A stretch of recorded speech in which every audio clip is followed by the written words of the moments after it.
Welcome back, guys. I'm Nick with History Explained, and today we're going to be talking about 1939 to, basically 1939 through the Winter War of the first years of World War II. So, this is basically just Russo-Japanese border conflicts, the invasion of Poland, the Phoney War, and the Winter War, all rolled up into one. Alright, without further ado, let's go. So, on September 1st, 1939, German forces entered Poland from the east, from the German heartland, from the north, from East Prussia, and from the south, from newly conquered Czechoslovakia. Germany had recently signed the Molotov-Ribbentrop Pact, though, and guaranteeing, in theory at least, long-lasting peace between Germany and the Soviet Union. The Battle of Khalkhin-Gol between the Soviet Union and Japan ended on September 16th. It's fair to point out at this point that the Soviets and the Japanese weren't at war yet. They just had a bunch of border conflicts as a result of their Japanese puppet, Manchukuo, and Mengukuo that they took from China years earlier. One day later, on September 17th, Soviet Union declares war on Poland. The Poles were now surrounded on all sides by the Germans, Slovaks, and Soviets. The Germans were victorious at the Battle of Zura on the 19th, and Polish troops withdrew to neutral Romania, where they remained until the German invasion of France. On October 6th, following the Polish defeat at the Battle of Kosz, German and Soviet forces gained control over all of Poland, and on October 8th, Germany annexed the western part of Poland and the former free city of Danzig, while the Soviets took the eastern part of the country. Now, it's fair to point out at this point that the Germans and the Soviets were kind of semi-friends, but not completely.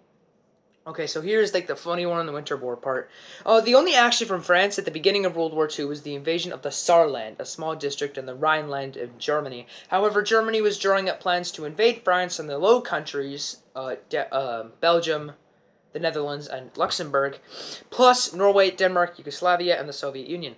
The British and the French introduced an oil and rubber embargo on Germany, cutting them off from vital materials for their war machine.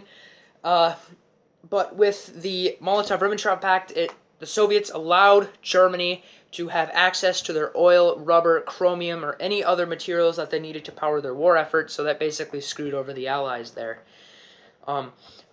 Chromium and aluminum elements essential for the German war machine were purchased from the Soviet Union at high cost, but the Soviets let them do it. Also, it's worth to note there was a naval action. The HMS Royal Oak was sunk on October 14th, 1939 by U-47, a German submarine off the coast of the Orkney Islands in northern England. Meanwhile, the Germans and the French faced each other on their borders, Germany manning the Siegfried Line and the French manning the Maginot Line. The London hospitals were preparing for the Luftwaffe, or the German Air Force, to bombard British cities, but they didn't quite yet. They were preparing their air forces and such. The British and French did not realize that Germany had used about 90% of their total aircraft in the invasion of Poland, and so they stayed put. In their hurry to rearm, French and British arms factories bought products from the neutral United States to fund their efforts, and on the 18th of December, a British air raid on the German port of Wilhelmshaven lost 10 planes out of the original 22. The French and the British did not realize that only 230,000 men stared down their 1.1 million, and they did nothing. Later, at the Nuremberg trials, former General Siegfried Westphal declared if the French had attacked in 1939, the German army could have held out for at most 2 weeks. And that will conclude our episode for today. I might release a different one, thanks to all my Discord people who supported this episode, Fox in Space, Jess, and the Derp Lord. Thank you very much, and I'll see you guys in the next episode. Bye.